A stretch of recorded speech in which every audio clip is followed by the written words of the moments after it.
So you're all here at MinneBar listening to talks, and hopefully when you looked at the schedule, you found that the talks that you were interested in were not all scheduled in the same time slot. If they were, I apologize for that.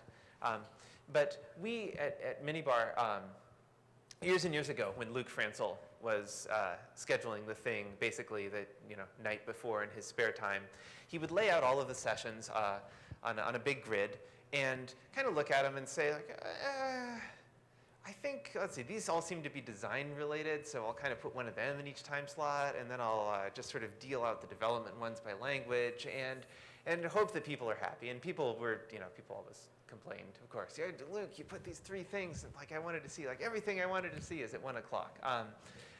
So we talked about how to do this better and decided that really what we needed to do was get data from the people who are attending about what they actually want to see. Because it turns out that it's difficult to predict just based on the category or content or title of a presentation. It's difficult to predict which subset of MinneBar attendees is going to want to see that thing, right? So let's just talk a little bit about the problem here. Here's a really, really simple, this is like MinneBar -3 before the original. We have 3 time slots here. There's just 3 sessions, or three time slots, 4 sessions, and we have 5 different sessions. So for conciseness, A, B, C, and D, and E are the names of the sessions. So we can pretend, like A is building your own pressure cooker out of spare tin cans, and B is agile enterprise something. So Sally is interested in seeing sessions A, D, and E, and Fred is interested in seeing sessions C, D, and E. That's what my little notation means. And Sally gets her wish. She can see A at 1 o'clock, and D at 2 o'clock, and E at 3 o'clock. But Fred, unfortunately, he has to choose between C and D. They're both at 2 o'clock. Fred has to miss out on one of the sessions that he's interested in. But we could make things better here, right? If we just swapped the positions of B and C in this schedule, we could make both of them happy. So I'll do that. I'll swap B and C. And now Fred can see all 3 that he's interested in. Sally can see all 3 that he's interested in. If we add Elaine to the mix here, and she wants to see A, B, and C, now we're in trouble, right? Let's just think about this for a second. Sally is interested in A, D, and E, which means that session A, to satisfy Sally's wishes, session A needs to be scheduled either opposite B or opposite C, or it needs to be in a slot by itself. But A can't be scheduled opposite B or C to satisfy Elaine's constraints. So therefore, A must be scheduled by itself. But then that's going to break Fred's if you think through it. In fact, this set of constraints, there's no way that everybody can be happy. And furthermore, Bob wants to see 4 different sessions, and there are only 3 time slots. Even if we scheduled all of MinneBar around Bob's wishes, he would see at most 3 of the 4 sessions he wants to see. So we're in a situation where there is no perfect schedule. And this is, of course, true many, many times over with the real session. I think that this MinneBar, there are, 73 sessions. And we sent out the poll on, what are you interested in seeing? And 200 and some people responded to that, about a quarter of MinneBar attendees. So what we have here is what's called an optimization problem, right? That means that there is no perfect answer. We just want to find the best answer. And this is difficult. It's a little hard for me, just looking at this, to keep straight in my head all of the different interactions among these very small sets of preferences. Something as complex as MinneBar, I mean, poor Luke doing this by hand. There's no way to actually figure this out in your head. It's like a Sudoku, but far beyond human ability. And it is, in fact, in a very precise technical sense, it's like a Sudoku in that there are a lot of different possibilities. I'll get to that in a second. So the question of, there's like, how do we start figuring this out? How do we understand the interactions of these different constraints. There's a lot of analysis here to do, but the analysis isn't the hard part. The technique I learned in today's talk, I learned from Professor Danny Kaplan at Macalester back when I was a student in his discrete optimization course. And he started the course, and the very first day, he said to me, so we're going to spend the whole semester studying discrete optimization techniques, but I can't teach you the hard part, actually. Everything I'm going to teach you is sort of minor ancillary stuff. He said the hard part of optimization is deciding what you're going to optimize. And the rest is just minor details. And part of that is deciding what your goal is, but the other part of it is deciding how to make your goal quantifiable in a way that, so when we optimize, we're optimizing something quantifiable. We want to make sure that what we're quantifying actually corresponds to what we want to achieve. Just put it up here. The Danny Kaplan rule, the hard part is deciding what we want to optimize. So here's the mechanism I came up with for the MinneBar scheduler, which is pretty good and could stand with some improving, but it's decent. What I say is we look at, for each person, for a given schedule, what percent of the sessions that they're interested in can they actually attend? Sally and Fred both get to see all of them. Elaine gets 2 out of 3. Bob gets 3 out of 4. So for this particular schedule, on average, attendees get to see 85% of the sessions they're interested in. Now, we could make this maybe a little more nuanced. We could ask attendees to rate their interest in different sessions. You know, some they care about more than others. As it turns out, that doesn't make a huge difference. I won't go into it now, but if you look up approval voting on Wikipedia, the difference between giving people yes/no votes and giving people a range from, you know, low to high for rating things, that difference disappears in the average as you get larger and larger numbers of people. A more useful change to this might be to say that, you know, you take somebody who's interested in 10 sessions, and those 10 are evenly spread across the time slots. That's probably actually better than somebody who's interested in 10 sessions and 7 of them are in the first time slot. My metric here, if you can only see 3 out of the 10, it doesn't care where the overlap is. And it would probably be better to spread things out a little more. But again, that's something that kind of comes out in the average. What both of those simplification decisions mean, though, is that even small apparent improvements in my metric are actually large improvements in spreading the sessions around. That's what we're trying to optimize. Oh, and by the way, again, limited time, I won't go into it too much, but people have to present these sessions. And if we double book someone, that's a session that can't happen. Everybody who wanted to see that session is unhappy. And furthermore, some presenters can't present in the morning. I can't present in the morning, yet here I am. I looked at the schedule. I was like, God damn it, 9:40. I don't wake up until noon. Who scheduled this thing? My own damn code put me in 9:40. It's poetic. So all right.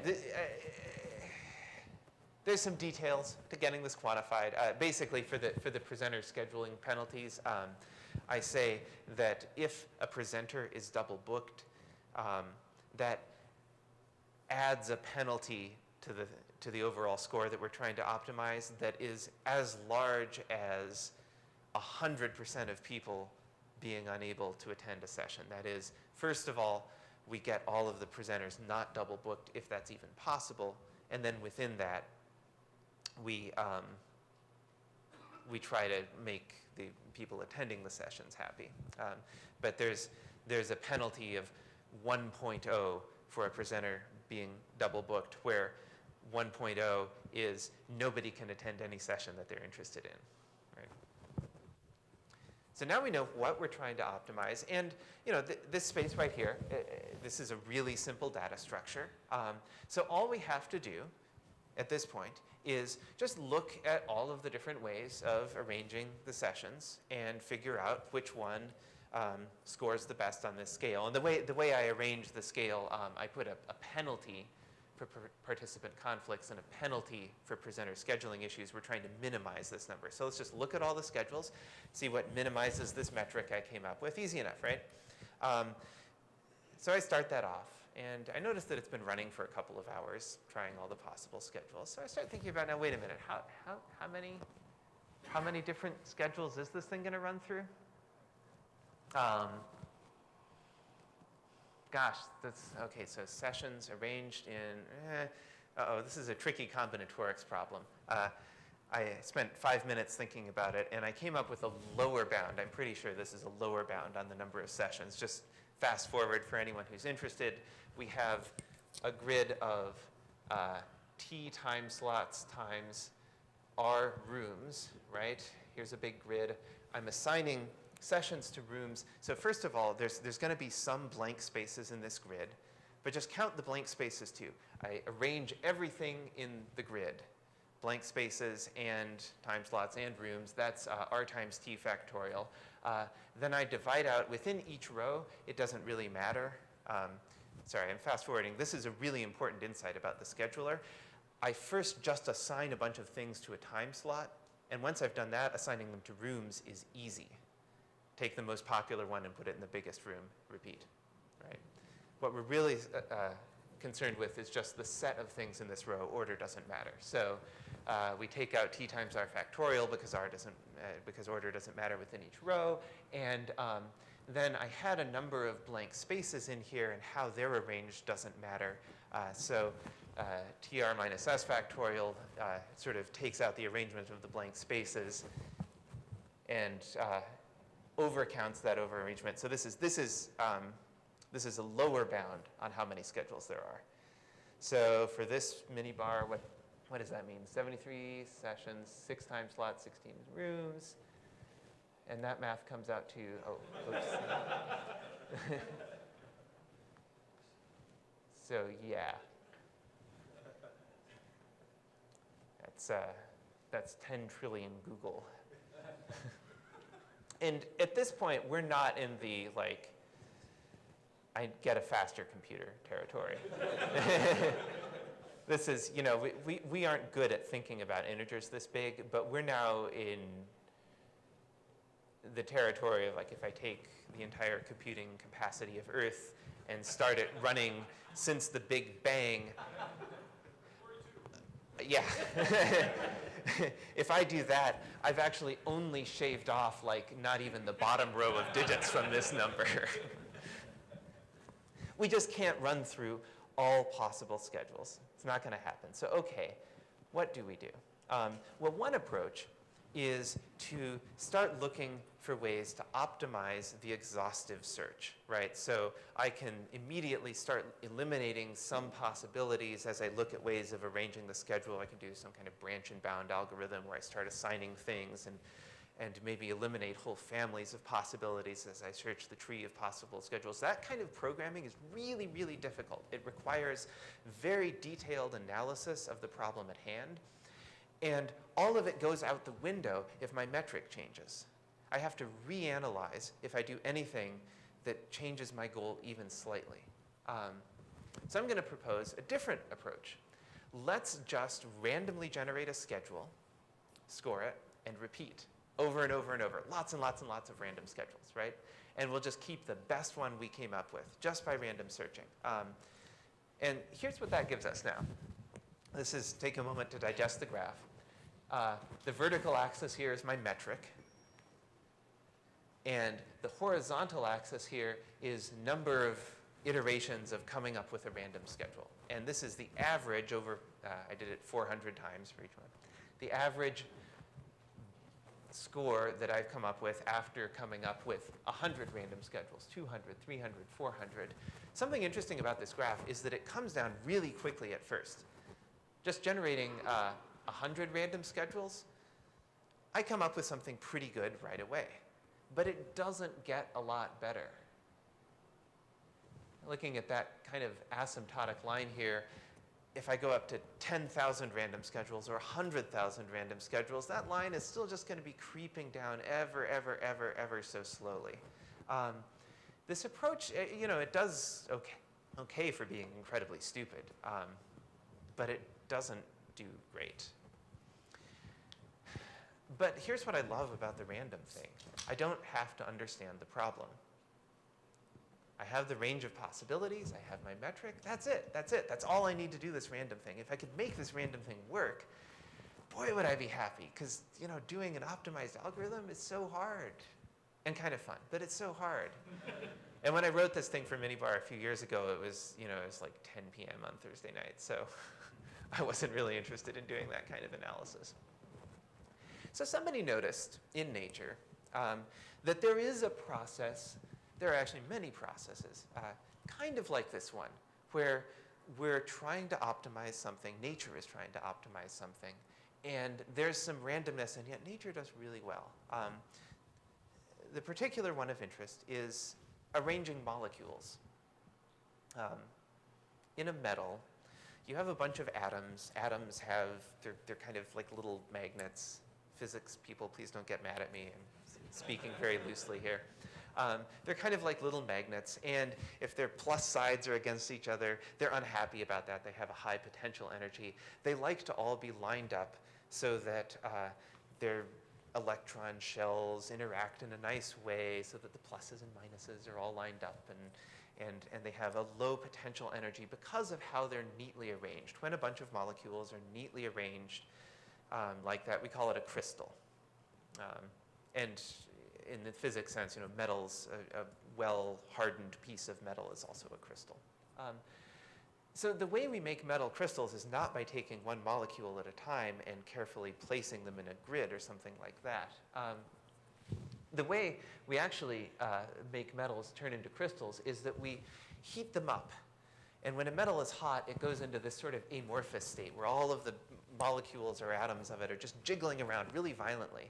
And when they're doing that, they flip around a lot.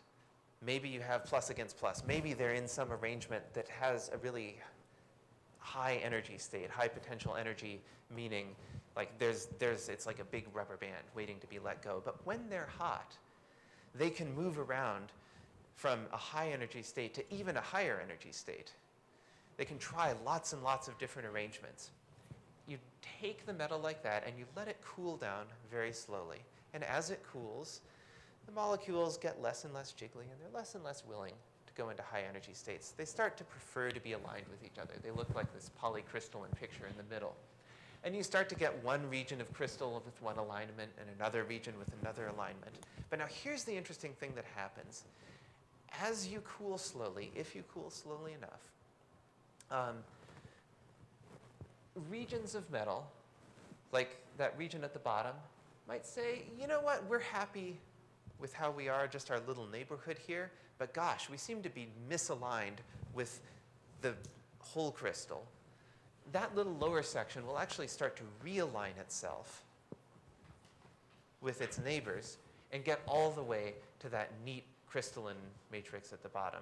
In general terms, we're trying to, this metal is trying to optimize its potential energy. It's trying to get it low. When it goes slowly from hot to cool, it's willing to try a few things that temporarily actually make the situation worse in order to find something that's better, but it mostly prefers to always be getting better. I'll say that again because it's the core of simulated annealing. When we're looking for a solution, we always prefer changes that make our metric better, but we're willing to accept some things that make it worse. And the hotter we are, the more willing we are to accept things that make it worse temporarily. So I was hoping I'd actually be able to point at the projector. I don't think that's going to work here. Imagine for a second that we just draw a dot for every possible schedule of MinneBar. Each of these dots represents one way of arranging all of the sessions, right? So,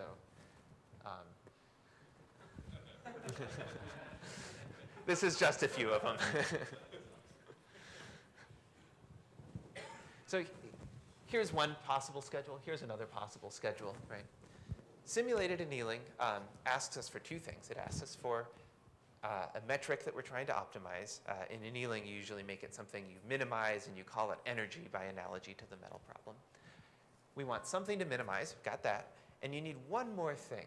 You need a rule for exploring these possibilities. In math terms, we call it a space of possibilities, even though it's not really literal space, but we call it the scheduling space. I need some way of getting from one of them to another. And in choosing this, I want to make sure of a few things, right? I want to make sure, first of all, that I can get from anywhere to anywhere. I don't want a rule that does this.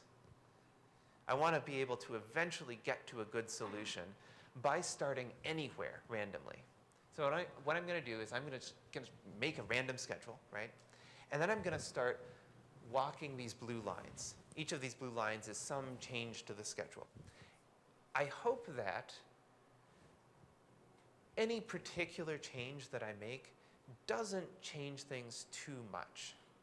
So a bad way of doing this would be to say my rule for the blue lines, my rule for connecting one schedule to another is you rearrange everything. Right? That's a bad way of exploring the space. In that picture, this is what it looks like. I can instantly get from anywhere to anywhere. That's actually what I was doing with the random trials. I want to make sure that my way of traversing the scheduling space keeps me most of the time changing between schedules that are mostly pretty similar. And by similar, I mean have a similar energy metric. I could change it a bunch maybe, but I just want to not change the score drastically all the time. The second thing though, so I could, one way of doing that, like at the extreme case, here's one where it's fully connected and I've connected every dot to the next highest and next lowest score. So that satisfies my wish that I only move by small increments in energy. But this is terrible too, because I'm going to try to find my way to a good solution from a random starting point. And I've basically put all of the possibilities in a single path. Well, this now is no better than that exhaustive search with the 10 to the 113, right? I'm just enumerating them all. I want something that's a compromise. I want something that doesn't take too many steps to get from anywhere to anywhere, but also those steps don't change my energy metric too much. And those two things are in tension. I want what's called a low width of the graph, low maximum distance from one point to another, but also the steps along the way shouldn't be too drastic. A good system, kind of looks like this. Lots of things are connected to lots of other things, but changes aren't too drastic. I want to find something like that for my schedules, and here it is. Here's a possible schedule. I want to find one of the neighbors. So this is a white dot in my diagram, and now I'm going to traverse a blue edge. I randomly choose two sessions that are in different time slots, because remember, order within a time slot doesn't matter. We'll assign rooms after. Randomly choose two sessions, and I'm going to swap them. That's it. So if I swap these two, B and I, now change positions, that probably hasn't changed my energy metric that much, but I can definitely get from anywhere to anywhere. With one caveat, I have to, it might be better to have more or fewer empty slots at a given time. So when I'm doing the swapping, I'm also allowed to swap a session with an empty space. I just move C up there. So that pairwise swapping, that can definitely get me from any schedule to any schedule. It doesn't take that many swaps to completely rearrange the schedule, but each individual swap doesn't change the metric much. And now here's what simulated annealing does. It says, start swapping. And at the beginning, just accept any swap. Our system is very hot. Keep track of the best schedule we've found so far, but just swap, swap, swap, swap, swap.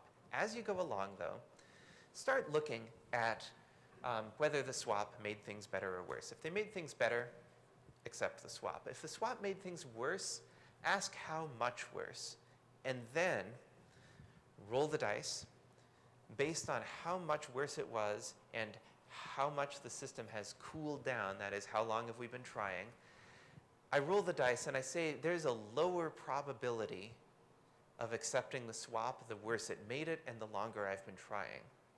So at first, I accept most swaps except ones that make it just terrible. But after a while, I only accept swaps that make it better, except once in a really, really long while. And here's what that looks like. So again, this is number of trials, except now along the bottom for the purple line, it's number of swaps. And I'm graphing the average score of the best possible schedule I've found after that many swaps. And notice something interesting about this. It starts off much worse than random. We choose one at random, and then we just start fiddling with that one by swapping. If I have less than 100 trials, I'm probably better off just doing 100 really different random things because I have a better chance of finding something that doesn't suck. If I were trying to optimize this further, I'd probably start with 100 completely random schedules, pick the best of them, and then anneal from there after I pick the best. But very quickly, what the simulated annealing can do that randomness can't do is it can take something and improve it slightly. Think of that random algorithm. If there's a schedule that I could make things much better just by moving these 3 or 4 sessions around, all of a sudden a bunch of people are happy. Randomness can't get there by making small changes. It has to completely randomly guess the small change. Whereas this pairwise swapping lets me make incremental improvements. And another thing to notice is that we seem to be asymptotically reaching some kind of floor. It's around 0.21. People on average attending 79% or so of the sessions that they wanted to attend. And I can tell you just because I've run it. And by the way, I should mention this is with actual data from this year's MinneBar. It doesn't get better after 100,000. It goes from like 79.02% to 79.6%. That's pretty good. We can actually make this better with just one modest improvement, which is don't just swap pairs, but rotate n. So what I'm doing here is I'm making it just a little easier to get around the space of possible schedules. But remember, I want to be really careful. I want my changes to mostly not make such drastic changes to the energy state of the system. So what I do is I pick an n, which is usually 2, but sometimes 3, and occasionally 4, and very, very rarely 5. Pick a number of sessions that I'm going to shuffle around where the probability distribution looks kind of like that. And if I pick more than 2, remember now again, ordering within a time slot doesn't matter. So I'm just picking n time slots here. I've picked 3. I'm going to pick a random session from 3 time slots, and I'm going to rotate their positions. And this still won't change the energy metric that much. The more I rotate, the more it changes it, but also the more I'm rotating, the less likely that is. So I'm still not sending the system into some kind of wild goose chase. I'm mostly just refining things, but I've given my system just a few little shortcuts. You know, it might be that I have to make a bunch of swaps that make things worse in order to find a solution that's much better. Here, I've given us just a little bit of it. It's like a freeway in that space of white dots and blue lines. Occasionally, I just jump on the freeway and explore something pretty different by rotating a whole bunch of them. So here, I rotate a bunch. That's what it looks like. And how does that do? It does better. Not radically better, but actually pretty damn impressive. Like we've found what appears to be something very, very close to the optimal solution after only 800 attempts. And 800 is a lot smaller than 10 to the 113th. 800 runs in seconds or so. Yeah, question?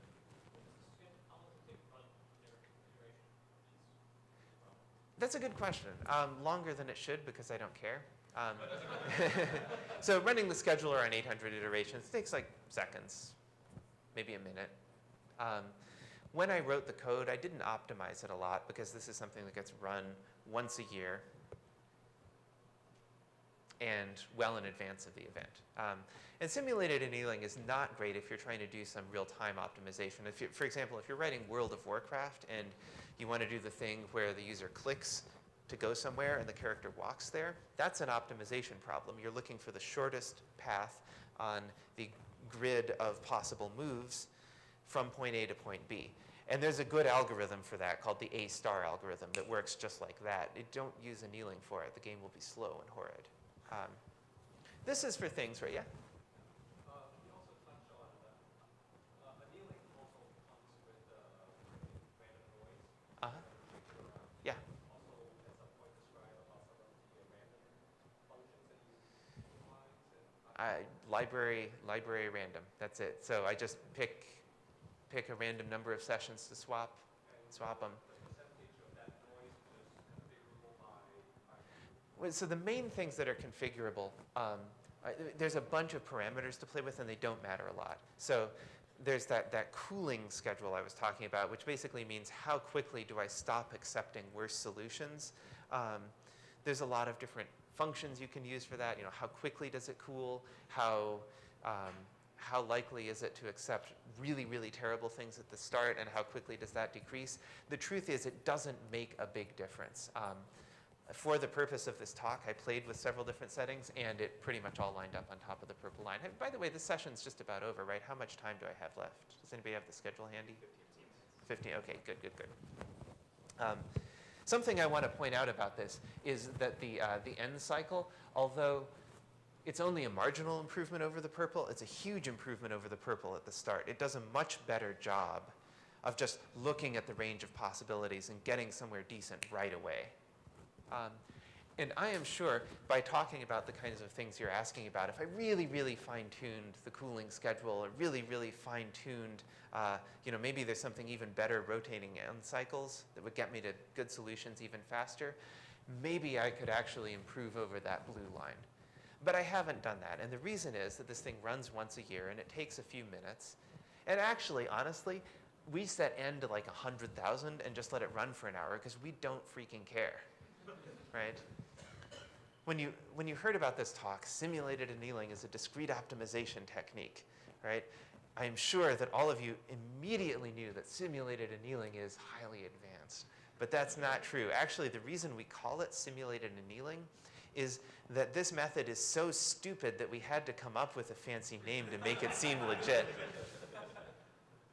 But it's not stupid, right? It's not stupid because it totally works, and it was really easy to implement. It was a lot easier to implement this than some kind of intelligent search algorithm. So it's not stupid. What it is, it's something a little subtler. What it is ignorant. Simulated annealing is ignorant of my problem. It does not understand the space it's searching. It doesn't have to know anything about why the energy goes up or goes down for a particular schedule. It doesn't have to understand the optimal way of looking for a schedule. I only have to give it a metric, an energy metric to optimize, and a way of traversing, and that's it. And that is awesome. That's actually really useful because unlike some kind of highly tuned optimizer, I can play with my energy function and redefine my problem. I can say, you know what, we really like presenters, a couple of years ago, we said, you know what, some presenters just can't present at certain time slots, or they have kind of soft preferences for, like I don't want to present in the morning, but I will if I have to. I should have put that into the system. It was easy to work in there. I didn't have to radically rethink my algorithm. All I had to do was change my energy function, and it takes it into account by magic. And so in that sense, it's good engineering. If I don't really care how long this thing takes to run, and I don't really care about finding the single best possible schedule, if good enough is good enough and I've got some time to do it, then ignorant is actually exactly the kind of algorithm I want. And I saw a hand over there. somewhere, I think, yeah. Couldn't there have been a more optimal answer that you never got to? In other words, you're Absolutely. local optimum. Absolutely. So that when we say local optimum, that means like here's a schedule that's pretty good, and none of my little changes, none of my rotate end cycles would get me to a better schedule. But there is a better schedule.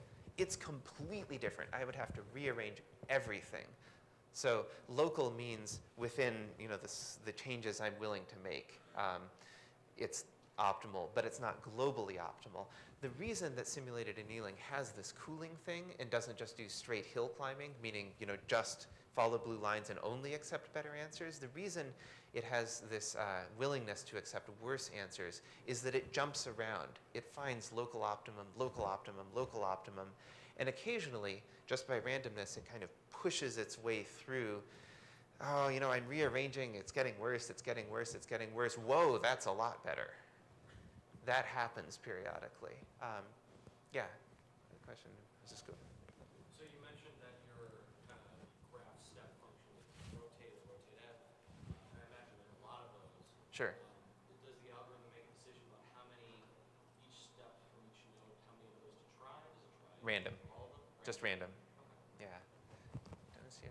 Yeah, it seems that for this world, the problem has to be generally convex with not all of the build bumps. But if you have build bumps, could you find a better algorithm, a better solution by trying a lot of random initial conditions? Well, yeah, I mean, 100 random initial conditions from my graph here clearly would improve it marginally. Simulated annealing is actually shockingly good at dealing with a bumpy surface. It does not need to be convex. It's freakish how well it works. Even if it's the local optimums are very deep. The thing it doesn't deal with is, so you're talking about like if I imagine that my space of traversal now is just on the blackboard, I can just move from left to right. If a function looks like this, simulated annealing is pretty good at it. Here's the best, and if I'm stuck here, I have to kind of work my way through a zone where things are getting worse to find where they get really, really good. Simulated annealing does deal with this pretty well, because it'll find its way here and zip right down. And it does, like, it's freakish how well it works. Here's what it doesn't deal with. Say that local minimum. So I randomly start here. Yeah. And I hop, I take it, I don't like that, I hop, I take that, I take that. I'll randomly take this one that's worse. Oh, that's the best I found so far. It memoizes? It remembers the best found so far, always, yeah. Just the single. It's not even like memoization is glorifying it too much. It just remembers the single best that it's found so far. Because it really is stupid. But during that hot part, when it's willing to make lots of jumps, it will just say, jumping around, oh, you know what, I'll take this, I'll take this, I'll take this, I'll take this. Whoa, okay. But how does it know to take that Randomness, it doesn't know. Well, I know that, but how does it say, yes, move on to this point that is worse? Randomly. So it says if it's worse, I'm willing to do it anyway with a probability that decreases over time. So at the start, I'll take things that are worse with 90% probability. After 1,000 iterations, I take them with 10%. But do you ever jump back to the Sure, maximum? absolutely. How does it take Absolutely. And people have done like there's volumes of research and people trying to like asking these very sensible questions like shouldn't I like remember the end best and go back to the best I found and try again from there and so forth. It only improves it very marginally. The stupid algorithm is just freakishly effective. And so there's been a lot of, now this is not stupid, there's been a lot of really interesting research into why it works so well without having some kind of more intelligent backtracking. And there are ways of improving it, but they're hard. And the whole point of this is that it was easy. There were more questions. Yeah, one in the back, and Brian, you had one too. So I'm more familiar with evolutionary algorithms, which is pretty much the same idea as Yeah. But one thing I'm not quite clear on.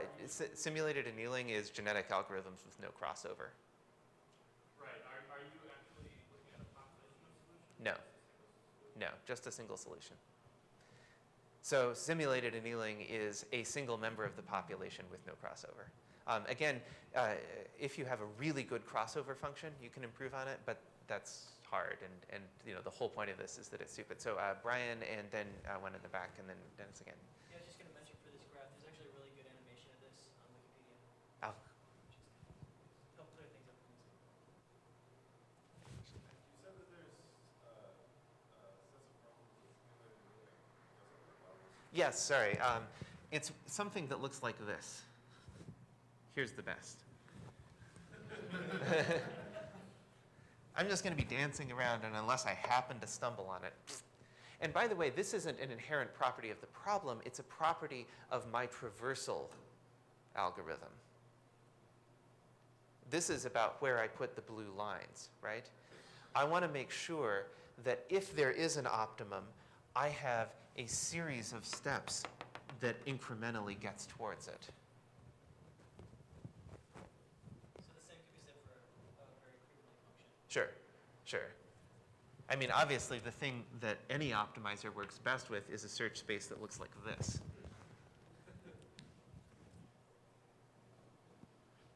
So wait, I had some queued up. I think, Dennis, you had your hand, and then Mark right behind.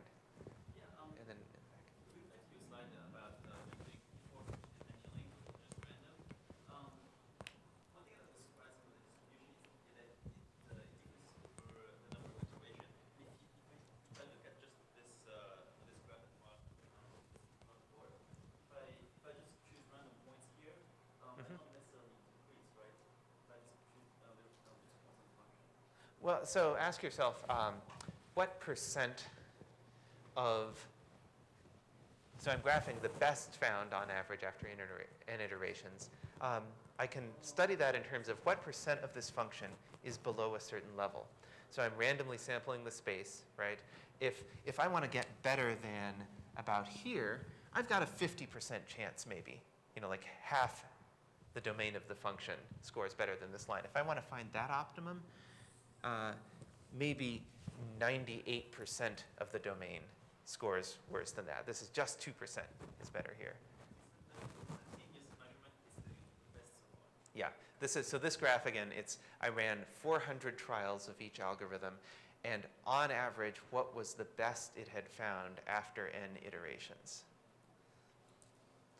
Individual runs, and so something you can't see in this graph is that individual runs are very different, and the random algorithm is much less consistent than annealing. And actually, the blue does better than the purple on consistency, too. Like, not only does the blue converge faster, but it converges more reliably. So let's see, there was, Mark, you had your question, right? So you said rooms aren't important, but I think we've now migrated from being very unhappy about all my sessions are to, oh my God, everybody wanted to go to the lightning session. Right. And, maybe they didn't sign up ahead of time. What could MinneBar do? That's a social problem, really, because I mean, and by social problem I mean we don't have enough data. It is possible that the preferences that people indicate don't reliably reflect what they actually do when sessions happen, and so we should encourage people to give us better data and ask them for better data. So, get more people to fill out the thing. Maybe there's a particular, maybe we're getting some cross-section, especially geeky or especially active or especially something, right? This is social science. We just need better data. But when I have a set of sessions, I just need to predict how many people will be at each session and assign the biggest ones to the biggest rooms. And there's no deep math there. There's deep social engineering there. Well, but there is an optimization problem in terms of if there are, 400-person sessions, you don't actually want them to end up in the same time slot. Oh yeah, if we only have one large room, and we accidentally schedule 2 huge sessions, but that just doesn't happen sort of by nature of session attendance is actually a little even, and there's several large rooms, and we don't hit that. It could become a problem, but it doesn't, so I ignore it. I know there's more questions too. I promised a little code. Is anybody interested in seeing some? All right. Let me just, I'm afraid that may cut off questions, and I apologize. I have to go back to. I hate this. Mirror. Yes, thank you. It's really interesting. I get a little ringing from the microphone when it's near the table from the reflection. Sorry. I'm one of these people, when I walk into a room, I immediately notice the acoustics of it. Like, what's the... You start seeing that, and you go, oh, you will never stop. Here is, I've spent a lot of my career trying to write really elegant code. This whole annealer, it's crappy-ass code. It's just messy.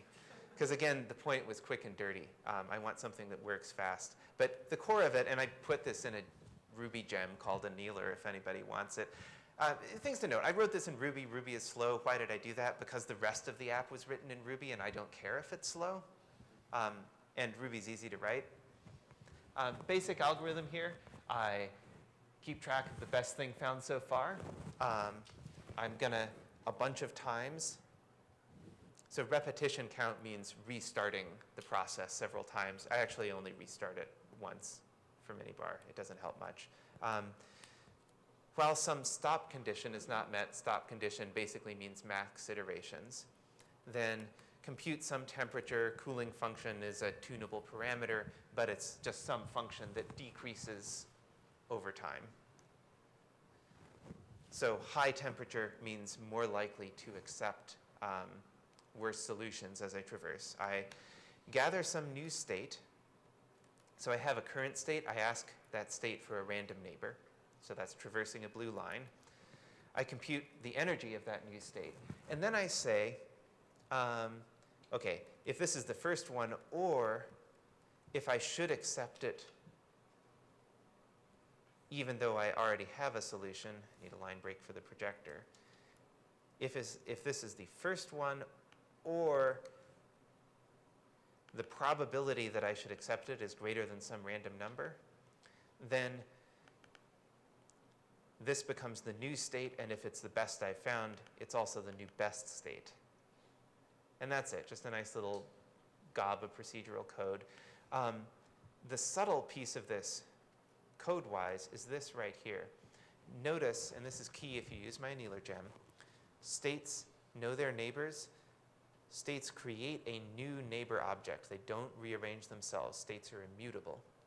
The way I actually implemented this is that the states, which in my case are schedules are really, really lightweight objects. They only have session room assignments. The state objects, so here's a state object, here's a state object that it generated, here's another one. All of them refer back to a MinneBar scheduling context object. The context is the one that has all of the user preferences about what sessions they want to see, and actually, the links back to what's what in the database. All of the heavyweight data about a MinneBar session schedule is in a single object, and these are little flyweights. One flyweight just generates another. It's only the things that change. So in the actual code for a schedule, there is, in Ruby fashion, I wrote a random neighbor exclamation point function that mutates the current state. But the real random neighbor, I just duplicate myself and then mutate the duplicate. And that actually is one of the, it's the key engineering decision. Why do I do that? Because I want to keep track of the best state found so far.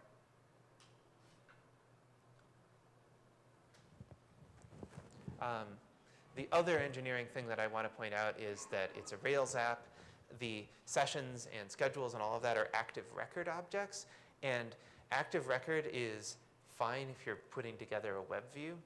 But if I'm running thousands and thousands of iterations where I'm counting session overlaps, just like actually the property access overhead of active record, just getting and setting things, just brings this thing to its knees. So my schedule code is just an ugly ass hash of stuff. It's completely unstructured, like this is what I've got in a schedule.